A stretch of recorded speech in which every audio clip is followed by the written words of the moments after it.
Hola a todos, bienvenidos a otro sábado filosófico más aquí en el Pensamiento en Llamas. Y bueno, pues en esta ocasión nos vamos a meter a una serie de ciclos de sábados filosóficos en el que, bueno, pues brevemente vamos a checar las principales perspectivas filosóficas en torno al problema de la existencia de Dios. Entonces, en este sentido, pues vamos a revisar algunas de las posturas más, digamos, comunes respecto a la vía teísta. Que bueno, pues en pocas palabras el teísmo es aquella postura afirmativa respecto a la existencia de Dios. Por su parte, bueno, pues el ateísmo es la postura negativa, el agnosticismo, pues en este sentido es una postura que niega la posibilidad de conocimiento respecto a Dios y que ve en este sentido, pues todo este tipo de debates, tanto filosóficos como teológicos en torno a la existencia de Dios, como debates que están de sobra, ¿de acuerdo? O que están de más. También en este sentido, pues vamos a revisar la perspectiva misticista que hay a nivel de filosofía respecto a la existencia de Dios. Y pues también en este sentido hay que entender el misticismo como una forma de negación en torno al debate teísta y ateísta, ¿de acuerdo? Esto ya lo iremos tratando pues conforme al tiempo, en su debido momento, cuando llegue el sábado filosófico en el que nosotros exploremos las perspectivas místicas, ¿de acuerdo? Entonces, pues siendo este el primer sábado filosófico en donde inauguramos esta serie o este ciclo de sábados filosóficos en torno a el problema de la existencia de Dios, pues correspondería en concreto que checáramos la postura teísta, al menos en sus versiones, pues digamos, más comunes, ¿de acuerdo? O que están en mayor circulación contemporáneamente. Nos vamos a meter ahorita en el análisis de algo que yo denomino como el creacionismo convencional. Después vamos a ver otra consideración en torno a la existencia de Dios, una postura favorable, conocida aquí o que yo estoy llamando aquí como panteísmo estándar. Y ya por último, pues nos vamos a meter con el tema del tomismo, ¿no? Bueno, entonces sí me gustaría, antes de pues ya cerrar esta breve introducción del presente sábado filosófico, para que nosotros nos aventuremos a el análisis de estas posturas teístas que acabo de mencionarles, pues dejar en claro dos aspectos. El primero es que, bueno, pues la intención de este serie de ciclos de sábados filosóficos, pues no consiste en que pues tú te vuelvas ateo o que tú te vuelvas teísta y te vayas a la iglesia a rezar, ni nada por el estilo. En ese sentido, yo lo único a lo que me voy a dedicar en estos sábados filosóficos es a presentar la postura, decirte cuáles son sus principales problemas y hasta ahí. Al final del día, respecto a si crees o no en Dios, pues es un asunto muy personal tuyo. Y en este sentido, pues el debate filosófico, lejos de que te pueda convencer o no en creer en Dios, pues tiene un valor propio, un valor en sí mismo por nada más el ejercicio conceptual que ello implica, ¿de acuerdo? Entonces, todo este tipo de consideraciones preliminares que estoy diciendo antes de comenzar como tal con el análisis de las posturas teístas que acabo de mencionarles, sí es muy importante que lo tomes en cuenta, ¿no? Y bueno, en ese sentido, pues yo soy un agnóstico, de una vez se los voy diciendo, o sea, yo no soy teísta ni ateísta. En su debido momento, ¿verdad? Si ustedes me dan permiso, pues les explicaré mi postura agnóstica, sobre todo cuando nos dediquemos en este tercer sábado filosófico a ver el tema del agnosticismo, ¿verdad? Y ya, eso es una pequeña advertencia o consideración preliminar que quería decirles antes de iniciar. Y la segunda ya en concreto, bueno, pues está compuesta de dos partes. La primera es un enorme agradecimiento, como siempre, a todas aquellas personas que se volvieron miembros del canal, porque bueno, pues es gracias a sus retribuciones económicas que el Pensamiento en Llamas puede seguir adelante. Entonces un enorme agradecimiento a todos ustedes. Y pues ahí está, esa es la segunda parte de esta segunda consideración preliminar. Pues aquí tienen la cajita de comentarios, me pueden dejar todas sus dudas, objeciones, quejas y demás. Que bueno, pues dicho sea de paso, ya estoy en algún sentido preparado para lo que venga en este sábado filosófico. Sobre todo por los tomistas, ¿no? Que luego hay por aquí en YouTube. Pero bueno, siéntanse en libertad, tomistas, no tomistas, de comentar lo que ustedes gusten y manden, ¿de acuerdo? Bueno. Entonces, pues vamos a comenzar el análisis de estas posturas teístas comunes o que andan de mayor circulación. Recordemos que pues las posturas teístas lo que pretenden hacer es dar una postura a favor de la existencia de Dios. comencemos con el análisis de esto que yo he denominado como creacionismo convencional, ¿no? ¿Por qué le estoy denominando creacionismo convencional? Porque, bueno, digamos que esta creencia o este modo de justificar la existencia de Dios es la que está de común a pie. Quizás sea una de las perspectivas más comunes o más populares que están en nuestras sociedades occidentales. Que dicho sea de paso, y quizás esa es una consideración muy importante, o sea, estos temas que vamos a tratar en este ciclo de sábados filosóficos, se están tratando desde una perspectiva muy occidental, porque, o sea, al final del día, el tema de la divinidad y la deidad, desde la perspectiva oriental, como que de pronto no entra o no tiene mucho sentido bajo estas consideraciones de debate. Si ustedes gustan y mandan, podemos dedicar varios sábados filosóficos a la consideración de la perspectiva oriental de la divinidad. En fin, sería cuestión de que me lo dejaran en los comentarios. Y si ven pues un comentario que ya pida eso al respecto, pues aquí abajo en la cajita, pues nada más denle like, ¿no? Para que yo sepa que pues es algo que ustedes desean y que ustedes quieren. Bueno, entonces regresando al tema del creacionismo convencional, les decía que le estoy llamando convencional a la idea del creacionismo. Que vamos a manejar o que vamos a analizar a continuación, porque pues es desde mi perspectiva una de las creencias más populares que hay de común de a pie, y también pues la argumentación que le acompaña a esta perspectiva de creacionismo convencional pues es algo que está muy presente en las personas cotidianas, ¿de acuerdo? Bueno, entonces, ¿qué nos dice el creacionismo convencional? Bueno, a mi consideración tiene 3 puntos medulares. El primero es que, pues, ¿sabes qué? El mundo no salió de la nada, ¿sí? En este sentido, y pasamos al segundo punto medular del creacionismo convencional, pues nos estarían indicando que el mundo tiene un creador, ¿de acuerdo? Y en este sentido, la perfección con la que nosotros nos encontramos en la existencia, como por ejemplo a nivel anatómico el funcionamiento del ojo, el modo en que nuestras células de nuestro cuerpo hacen ciertos procesos metabólicos para que nuestro cuerpo mismo pueda seguir adelante, el modo en que las plantas hacen fotosíntesis, el modo en que los planetas giran, etcétera. Bueno, pues todo eso se considera como perfecto, y esa perfección por el alto nivel de sofisticación que tiene la naturaleza pues no es azarosa. De ahí se sigue la idea, y este viene siendo como el argumento del diseño que está implícito o está inmerso dentro de este creacionismo convencional. Bueno, pues de aquí se sigue la idea de que toda esa perfección que rodea nuestra cotidianidad, o que podemos apreciar a simple vista, pues no es azarosa, es producto de Dios, entendido en este sentido como una especie de gran arquitecto, ¿no? Un arquitecto perfecto. Y que por supuesto, pues esto a lo mejor a algunos les puede sonar como un poco de masonería al respecto, y por eso justo pues le estoy denominando a esta postura ateísta como un creacionismo convencional. En ese sentido, los masones pues tienen una postura ateísta bastante popular, bastante cotidiana, en donde, bueno, pues ellos también están identificando o están tratando de explicar la razón de una naturaleza perfecta, ¿no? Entre comillas, ahorita vamos a justo problematizar esto de perfecto como producto de este ente o de esta entidad llamada arquitecto, ¿no? Y en este sentido, como les digo, compagina muy bien con la idea de las personas cotidianas, o sea, concebir a Dios como un creador perfecto que diseña todo, ¿no? Y de aquí se siguen varias concepciones más, como por ejemplo la idea del destino, la idea de que Dios manda, incluso la idea de que Dios está constantemente reservándonos algo especial para cada uno de nosotros, ¿de acuerdo? Bueno.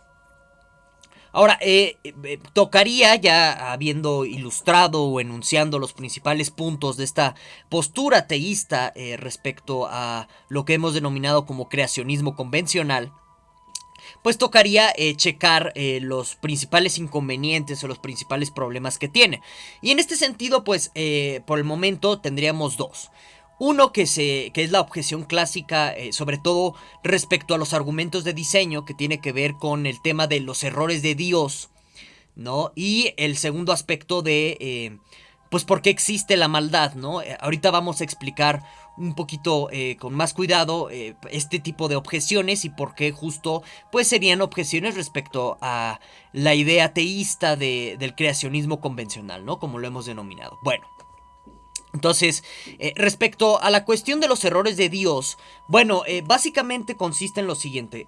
Nosotros podemos observar en la naturaleza cierto tipo de imperfecciones, entre comillas, y aquí justo volvemos otra vez a la semántica del término de perfección. Nótese usted o ustedes que pues no hay una especificación bastante clara de pues qué sería lo perfecto, y eso es muy problemático. Porque no sé, a lo mejor para mí algo perfecto podrían ser los ojos azules, no sé, para otra persona a lo mejor serían los ojos verdes. Entonces, esto ya se vuelve en cierta forma un criterio estético bastante subjetivo el denominarle algo perfecto. Bueno, ese es otro tema de debate, pero por el momento pues vamos a quedarnos con que al menos perfecto sería el resultado de ciertas cosas esperadas.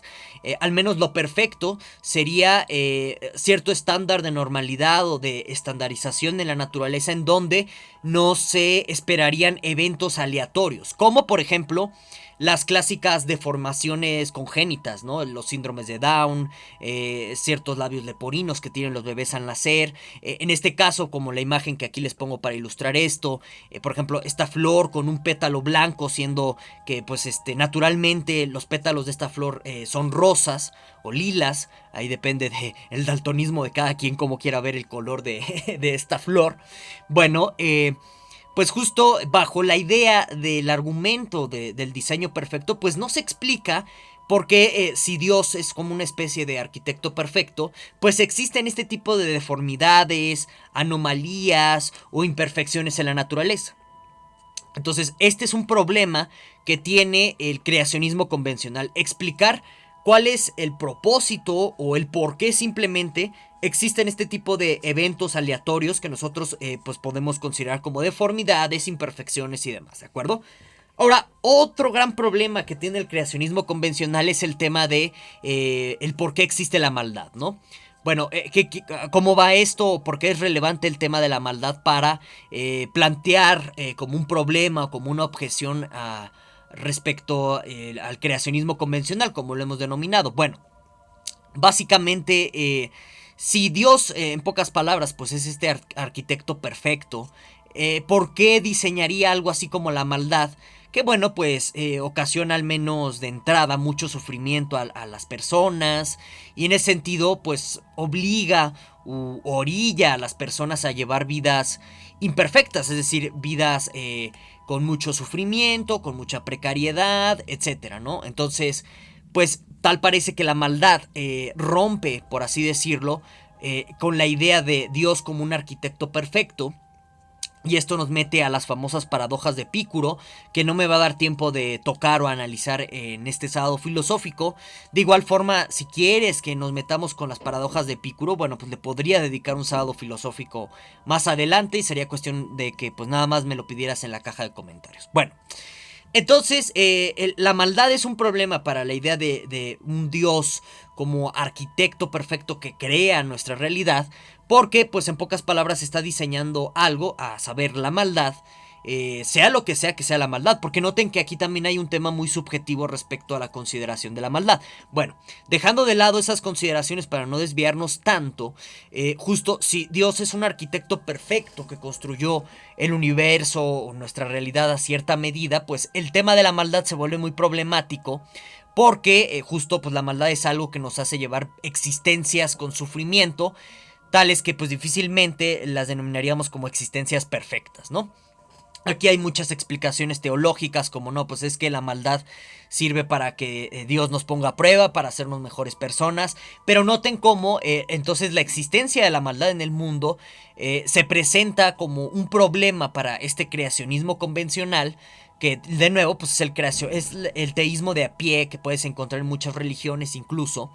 Y como le presenta un problema la existencia de la maldad en el mundo para el creacionismo convencional, bueno, pues desde aquí se diseñan un sinfín de explicaciones teológicas para tratar de subsanar este problema, ¿de acuerdo? Pero, como les digo, ahorita nada más mi tarea o mi trabajo es indicarles cuáles son los principales problemas u objeciones que tienen estas posturas teístas. En su momento lo vamos a hacer con las ateístas, luego con las agnósticas, después con las místicas, pero por el momento pues no nos podemos extender tanto para analizar este tipo de respuestas teológicas, ¿no? Por las limitaciones temáticas del presente sábado filosófico.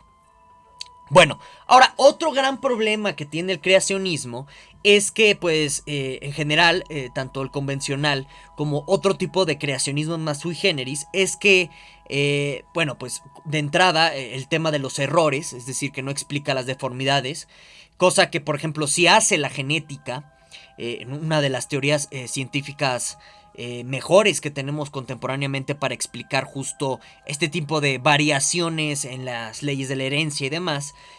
Tampoco, pues, en este sentido, el mal, entre comillas, de nuevo, sea lo que sea que estemos entendiendo aquí por el mal, de nuevo, no nos podemos meter tan a fondo, tan de lleno de esto, porque si no nos desviamos de la temática que tenemos aquí de frente.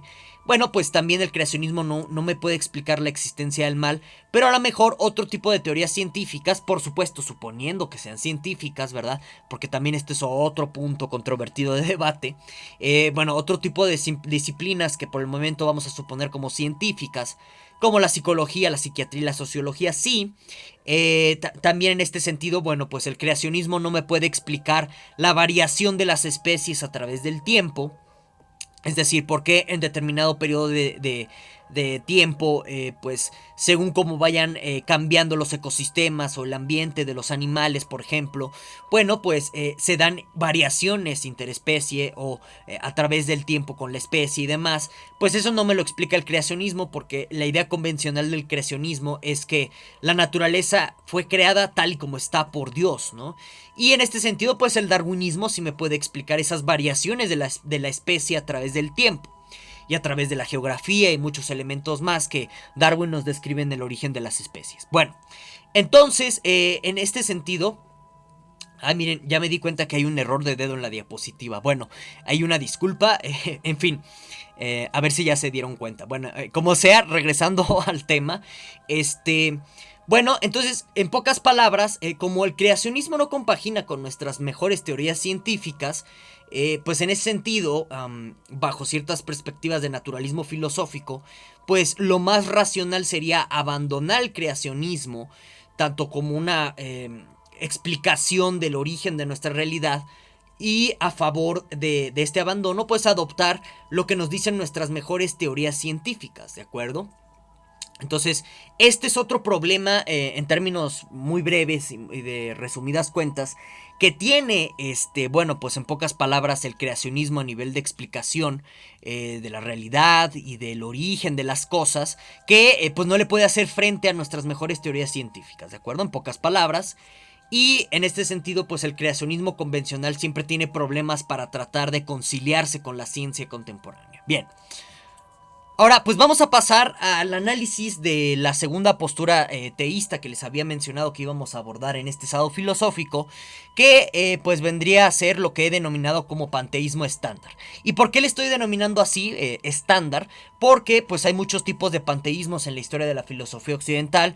El de Platón, el de Plotino, el de Spinoza, que pues es difícil en este sentido abarcar un análisis de cada uno de estos tipos de panteísmos, porque bueno, pues cada panteísmo tiene sus peculiaridades, sus especificidades, que de pronto pues no nos alcanza a analizarlas de pleno ni de lleno en un video, ¿de acuerdo? Sin embargo, pues aquí en el Pensamiento en Llamas ya tenemos videos, por ejemplo, respecto a Spinoza, tenemos videos respecto a Plotino, respecto a Platón. Entonces, si te interesan sus panteísmos, bueno, pues sería cuestión de que buscaras estos videos y los vieras, ¿no?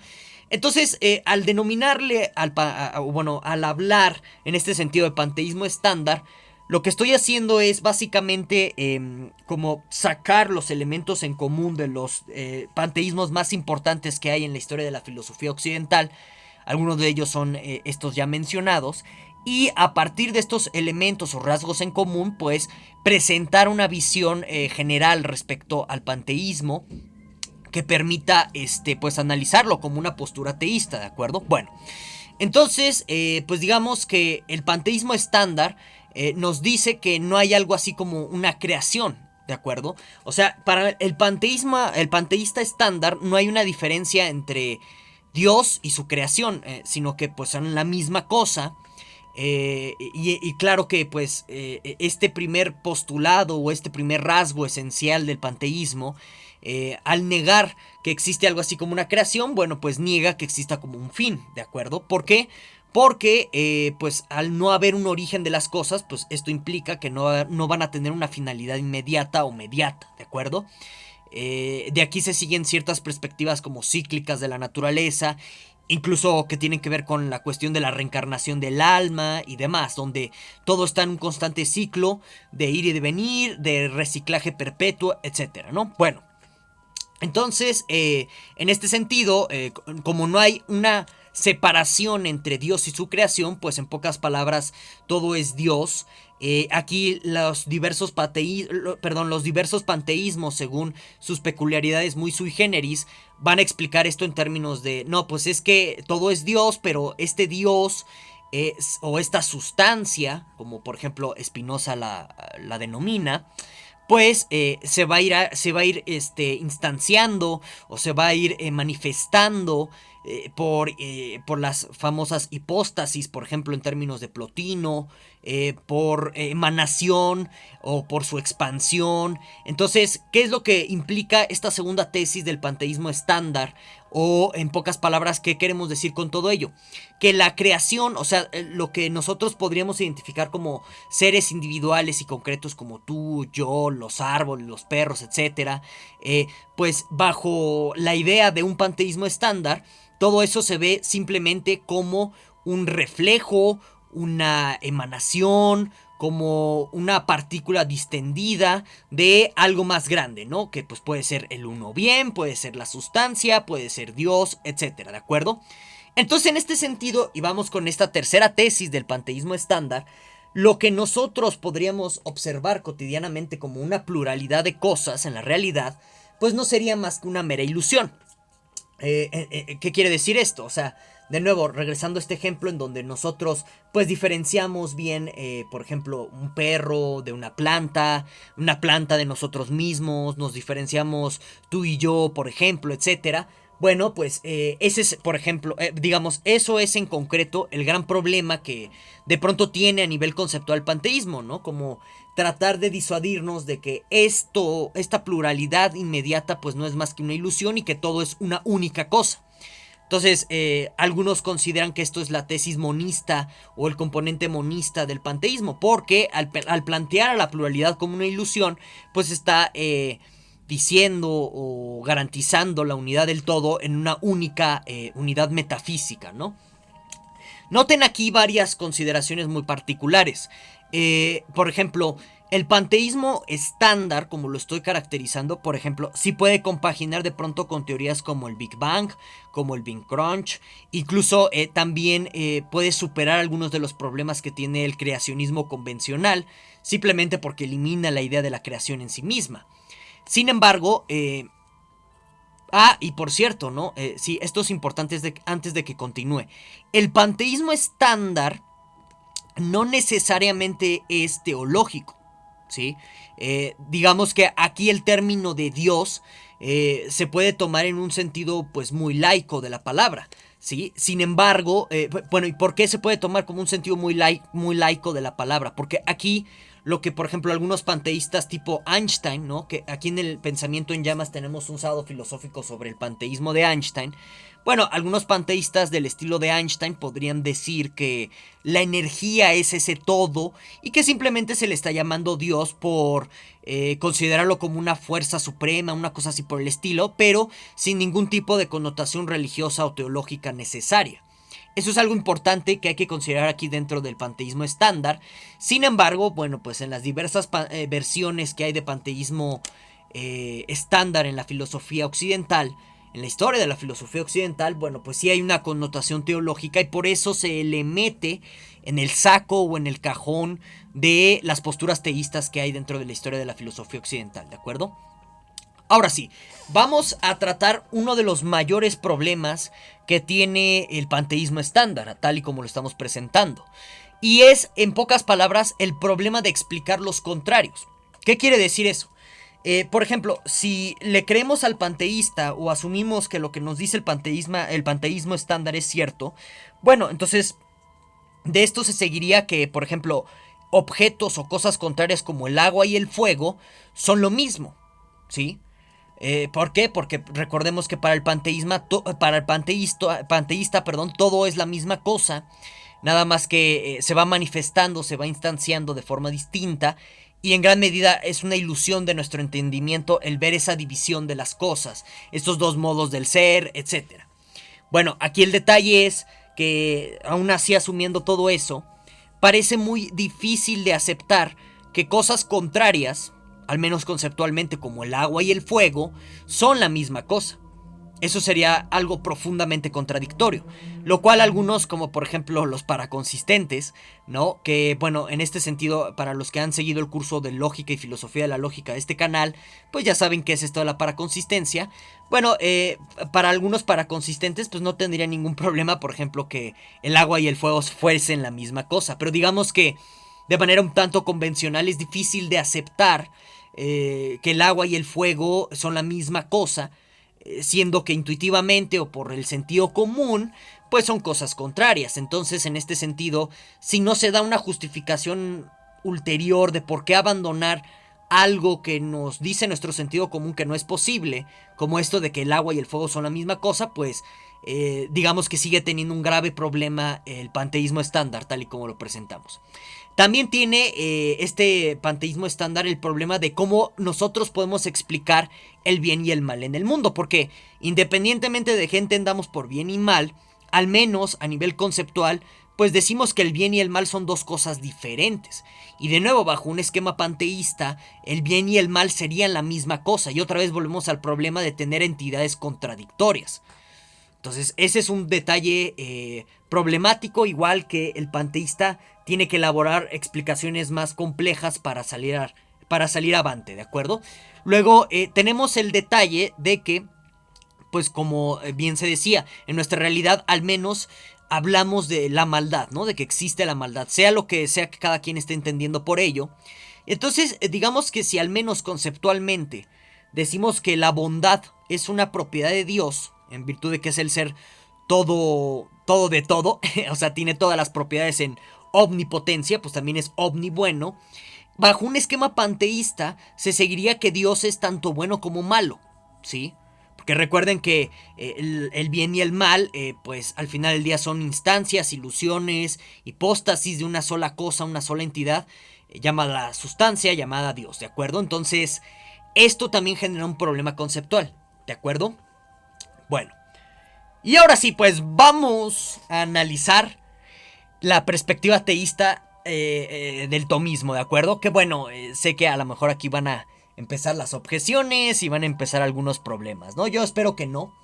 Pero bueno, vamos a revisar, al menos de una manera muy esquemática, pero no por eso banal ni trivial, las famosas 5 vías de Tomás de Aquino, ¿de acuerdo? Que, bueno, pues las famosas 5 vías de Tomás de Aquino se presentan como 5 formas diferentes de argumentar la existencia de Dios, ¿de acuerdo? Entonces las voy a leer, las que están aquí en sus pantallas. Voy a tratar de explicar algunas consideraciones muy finas. Y obviamente no vamos a poder dar una objeción detallada de cada una de las 5 vías. Pero lo que sí podemos hacer, porque ese es un entrenamiento que da la filosofía, es detectar cuál es el presupuesto en común que tiene cada una de las 5 vías tomistas, y a partir de ello plantear una objeción que vaya al fondo de las 5 vías. Ahorita les voy a decir y les voy a explicar cómo. Bueno, entonces comenzamos brevemente con el análisis de las 5 vías, ¿de acuerdo? Entonces, primera vía de los tomistas o del tomismo nos dice lo siguiente, que bueno, pues sabes que las cosas no se pueden mover hasta el infinito, ¿de acuerdo? Por lo tanto, tiene que existir, nos concluye Tomás de Aquino, algo así como un primer motor que sea origen o causa de todas las cosas que se están moviendo, pero a su vez, pues que este primer motor no lo mueva nadie, porque si este primer motor es movido por otra cosa, pues entonces nos vamos a una regresión al infinita de cosas que se están moviendo unas entre otras, ¿de acuerdo? Y según esto está mal, aunque Tomás de Aquino no dice por qué está mal que nos vayamos a una regresión al infinito. Este es un detalle importante que me gustaría que no olvidaran, sobre todo por lo que vamos a decir a continuación respecto a las objeciones o problemas que tiene el tomismo. Y por eso mismo, como les decía, como las cosas no se pueden mover hasta el infinito, pues se tienen que detener en algún punto, y ese primer punto se llama primer motor, en donde pues Tomás de Aquino lo identifica como Dios, ¿de acuerdo? Bueno, entonces esa es la primera vía tomista. Luego tenemos la segunda vía, en donde pues nos establece Tomás de Aquino que nadie ni nada es causa de sí mismo. O sea, en pocas palabras, esta es una negación de la generación espontánea. Y de esto se sigue que pues todo ente o toda cosa que existe en la realidad necesita de una causa anterior que lo genera. Y en este sentido, pues todo eso nos puede remitir otra vez, ¿no? A una regresión infinita de cosas que se generan a sí mismas, ¿de acuerdo? O, bueno, más bien a una regresión infinita de cosas que se están generando unas a otras. Pero, de nuevo, ¿no? Está esta apelación a que la regresión al infinito, pues como que no tiene sentido. Aunque Tomás de Aquino nunca especifica ni clarifica por qué no tiene sentido las regresiones al infinito. Que de nuevo, este es un elemento importante que me gustaría que recordaran para lo que vamos a decir a continuación. Pero bueno, aquí dice Tomás de Aquino que esta regresión de cadena de generación de cosas se detiene en Dios, porque él no es causa de, o sea, él no es causado por otra entidad. Dios es en este sentido causa eficiente primera, porque todo lo mueve y demás. Entonces, en este sentido, esta es la segunda vía para demostrar la existencia de Dios, ¿de acuerdo? Ahora, la tercera vía, ¿qué nos dice? Bueno, así como en pocas palabras existimos en este momento, bien pudimos nunca existir, ¿de acuerdo? Entonces, esa posibilidad lógica es plausible, ¿de acuerdo? O sea, podemos imaginar mundos posibles, escenarios posibles en donde ninguno de nosotros está. Incluso podemos imaginar algo así como el mundo del conjunto vacío, donde no hay nada prácticamente, ¿de acuerdo? Ok, entonces, así como nosotros pudimos existir, bien pudimos no existir. Por lo que, concluye la tercera vía, solo esta existencia se vuelve necesaria, o sea, la existencia de todas las cosas tal y como las tenemos en este momento, esta existencia se vuelve así de necesario porque hay un ser necesario, llámese Dios, que asegura la existencia necesaria de la realidad tal y como la tenemos. ¿De acuerdo? Esa sería la tercera vía. Luego tenemos la cuarta vía tomista que nos dice lo siguiente.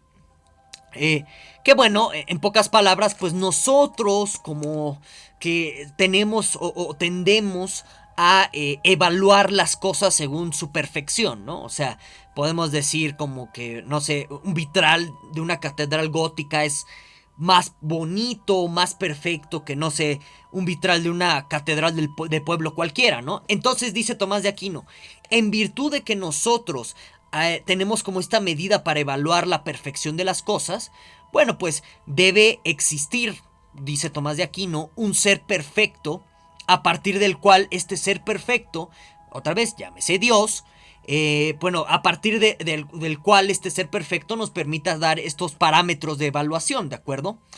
Ok, entonces esa es la cuarta vía tomista. Y luego, pues ya tendríamos la quinta vía tomista, en donde se habla de que pues las cosas están actuando por un fin.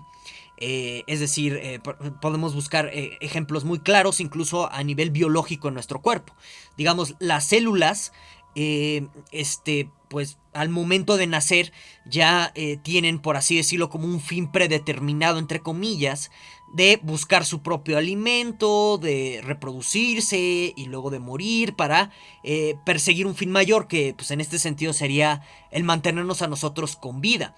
Y este fin, digamos, dice Tomás de Aquino, no viene, no es algo aprendido, por así decirlo, no es un conocimiento dado por aprendizaje ni nada por el estilo. En el caso de las células eso es algo muy evidente.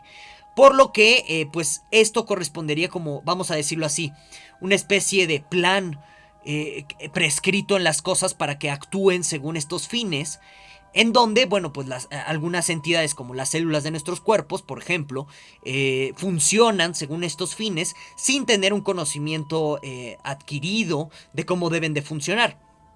Y entonces, dice Tomás de Aquino, pues como las cosas están actuando según este fin y este fin no es dado por un conocimiento aprendido, bueno, se necesita o se sigue que hay un ser que preestablezca como un orden, es decir, que prescriba todos este tipo de diseños en las entidades y en las cosas de la realidad para que sigan su fin, ¿no? Y esta es la quinta vía para la existencia de Dios, ¿de acuerdo? Bueno.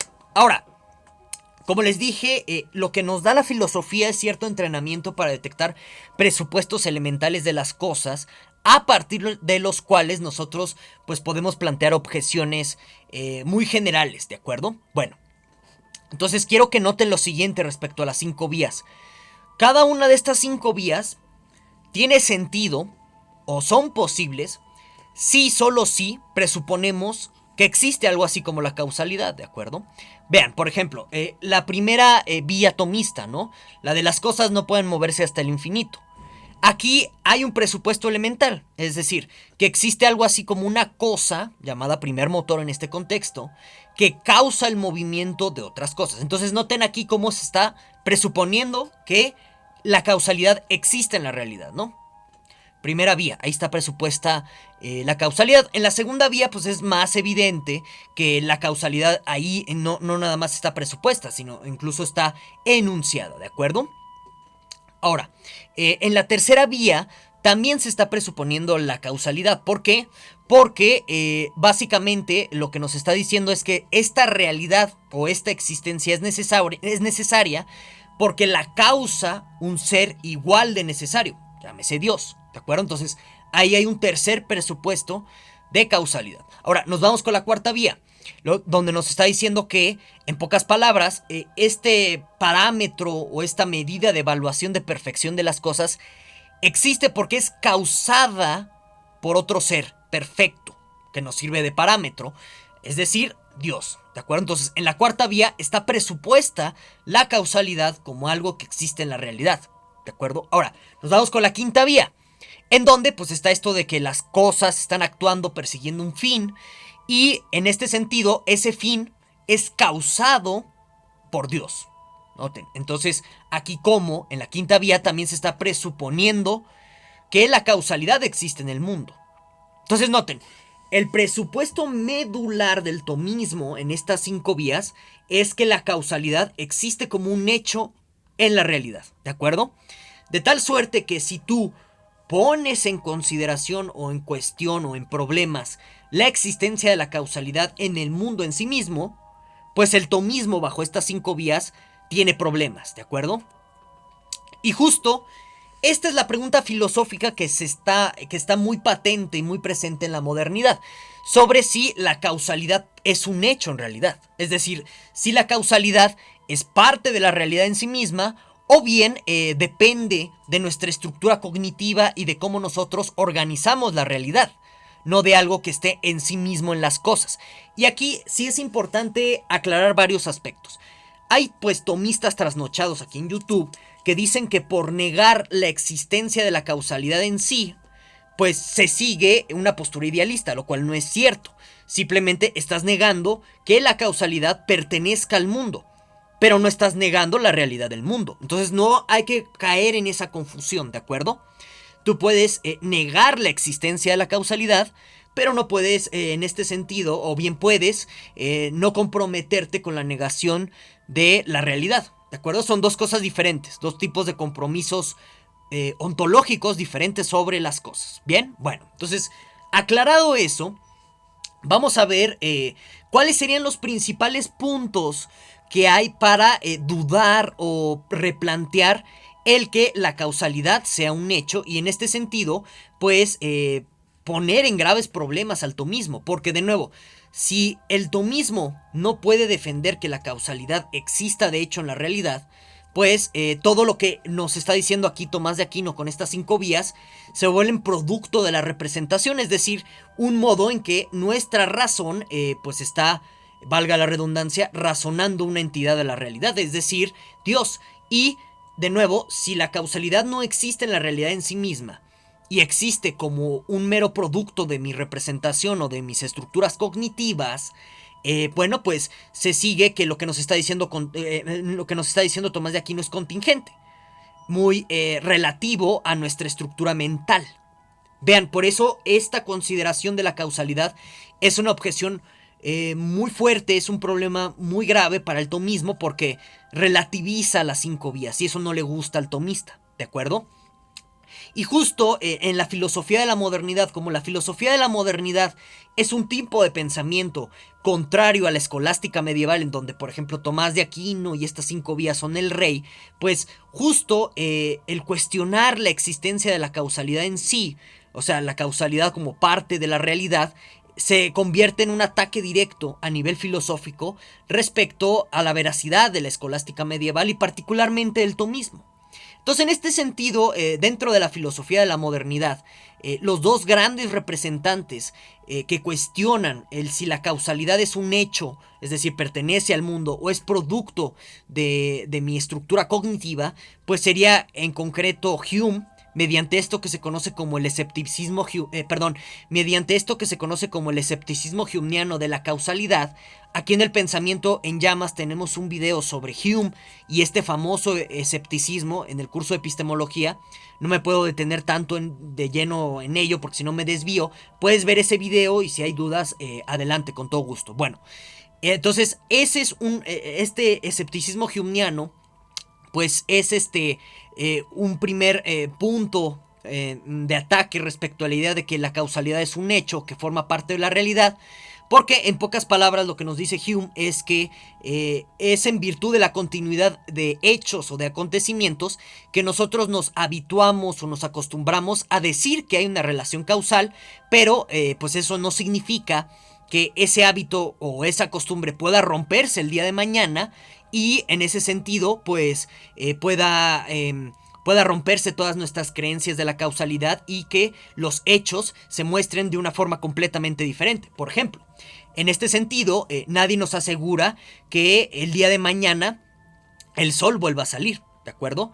Pero digamos que por una cuestión de hábito y de costumbre, nosotros podemos, digamos, ¿no?, establecer algún tipo de relación causal entre la noche y el día, diciendo que la noche es causa del día o el día es causa de la noche, pero eso no es seguro. O sea, el día de mañana yo puedo plantear lógicamente posible, un escenario en donde el sol deja de salir. Y de esta forma se muestra, bajo este escepticismo humeano, cómo la causalidad no existe en sí misma, sino que es algo del producto de la costumbre o del hábito de, pues, en pocas palabras, nuestra receptividad o de nuestra percepción del mundo. Bien, entonces, esta es una primera postura para, de nuevo, decir que la causalidad no es un hecho, no es algo que está en la realidad, ¿sí? Y esto pone en problemas a este tomismo por las razones que les acabo de decir. Ahora, pues tenemos el representacionismo kantiano, en donde, pues básicamente la causalidad es parte de una de las categorías del entendimiento, en donde, pues, en pocas palabras, se dice o se establece que es un modo en el que nosotros pensamos a las cosas. Entonces, un ejemplo aquí puede ilustrar muy bien lo que nos está diciendo Kant. Por ejemplo, valga la redundancia. Si usted... miren, escuchen bien. Ese ruido que estoy haciendo, ustedes no tienen plena certeza, ¿verdad?, de que yo lo esté haciendo, ¿verdad? Porque no me ven que lo esté haciendo. Sin embargo, por el modo en que nosotros pensamos la realidad, ustedes ya me imaginaron a mí haciendo ese tipo de ruidos, ¿de acuerdo? Otro tipo de ejemplos en el mismo sentido. Cuando ustedes se adentran en un bosque y escuchan ruidos, bueno, la tendencia, digamos, natural, entre comillas, del ser humano es relacionar ese ruido y pensarle una causa, ¿de acuerdo? Entonces, todo este tipo de ejemplos serían evidencias o casos que le dan la razón en este sentido a Kant en torno a la consideración de que la causalidad es un modo en el que pensamos la realidad, ¿de acuerdo? Ahora bien, ya de una forma más contemporánea y digamos que pues, tanto el escepticismo humeano como el representacionismo kantiano lo podemos seguir discutiendo filosóficamente, ¿verdad? Pero digamos que en este tercer punto, que es el punto de las neurociencias, ya al tomista le va a costar mucho trabajo rebatir esto. ¿Por qué? Porque pues el tomista tiene una herramienta conceptual del siglo XIII, muy emparentada, dicho sea de paso, con las herramientas conceptuales de sentido común que tiene un tierraplanista. Y en este sentido, pues no tiene de nuevo la capacidad de contravertir la evidencia que, por ejemplo, dan disciplinas como la neurociencia. ¿Qué nos dicen las neurociencias? Que la causalidad efectivamente es parte de nuestra estructura cognitiva. Es decir, que nosotros pensamos a la realidad en términos de causalidad. Y en ese sentido, gracias a que nosotros podemos tener ese tipo de configuración, podemos desempeñarnos socialmente, incluso nuestros antepasados primitivos podían cazar, podían recolectar, etcétera.